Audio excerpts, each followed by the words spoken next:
Bonjour à tous et bienvenue sur Afrique Sport pour cette matinale du mercredi 4 août 2021. Nous la débutons en Tunisie avec l'Espérance de Tunis.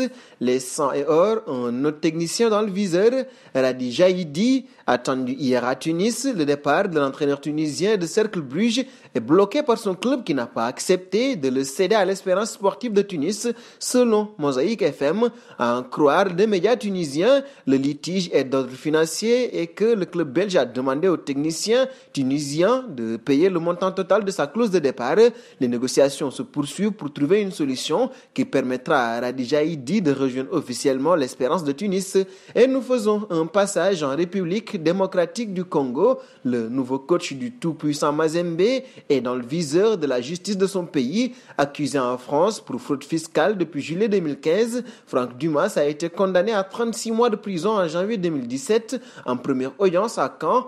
Ayant été jugé par défaut, le technicien tricolore ne peut donc pas faire appel de cette décision, mais peut quand même la contester. Selon l'équipe, il a donc contesté la décision et sera jugé par le tribunal correctionnel. Le dernier report est celui du 17 mars 2021, au moment où le Conseil d'État devait donner son verdict. Nous passons à Samuel Eto'o.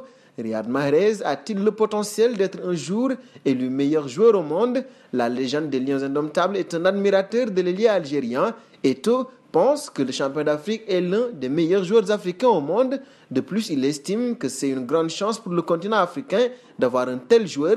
En effet, l'ancienne gloire du FC Barcelone aurait déclaré « C'est l'un des grands joueurs du football mondial aujourd'hui. C'est à nous de faire venir le ballon d'or sur notre continent. Et j'espère vraiment que ce sera Riyad Mahrez », confie Samuel Eto'o.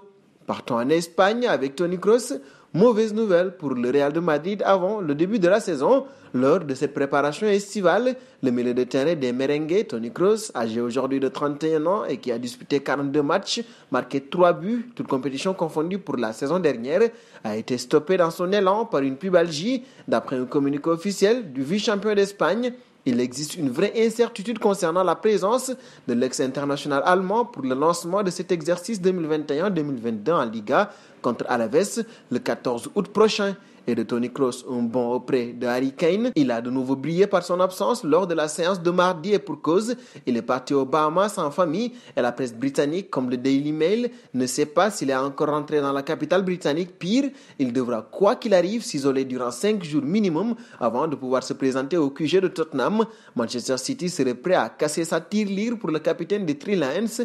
Pep Guardiola attendant un nouvel avant-centre après le départ de Sergio Aguero laissé libre, mais le champion d'Angleterre en titre travaille également sur la venue de Jack Grealish pour une autre somme record, 100 millions d'euros. Terminons avec Neymar. Son hygiène de vie est souvent citée comme la cause de cette fragilité. Il se blesse souvent. Ainsi, un internaute ne s'est pas gêné pour rappeler le maigre total de matchs qu'a joué l'ancien Barcelonais depuis son arrivée en France. Il n'y en a eu que 77 en 4 saisons. Et en parallèle, il a souligné la saison complètement folle que vient de réaliser le jeune Blaugrana Pedri. Ce mardi en demi-finale des Jeux Olympiques, ce dernier a pris part au 72e match de la campagne 2020-2021. Une campagne qui sera étalée sur 329 jours pour lui. Bien sûr, toutes les comparaisons ne sont pas pertinentes, mais celle-là vaut quand même le détour.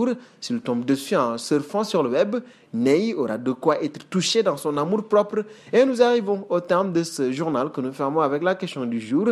Selon vous, Riyad Mahrez mérite-t-il le ballon d'or? Vos réponses seront attendues en commentaire. En attendant, n'hésitez pas à vous abonner sur Afrique Sport pour ne rien manquer des informations autour du football.